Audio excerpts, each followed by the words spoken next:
Në ndeshjen e fundit të grupit B ndërmjet Kosovës dhe Zvicrës në stadiumin Fadil Vokri, kapiteni përfaqësuese zvicerane Granit Xhaka është përballur me reagime të menjëhershme nga tifozët vendas sa herë ka prekur topin.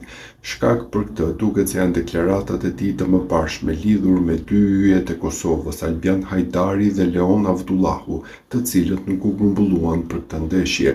Xhaka kishte përmendur se dy lojtarët nuk mund të aktivizoheshin me Zvicrën dhe kishte përdorur shembullin Ardon Jasharit, duke thënë se ai ka një përvojë më të madhe dhe ka luajtur gjithsesi shumë pak ndeshje. Megjithatë, tifozët kosovar duket se nuk e kanë pritur mirë këtë moment dhe sot çdo prekje Xhakës është shoqëruar me vërshëllima dhe prohuritje kundër kapitenit.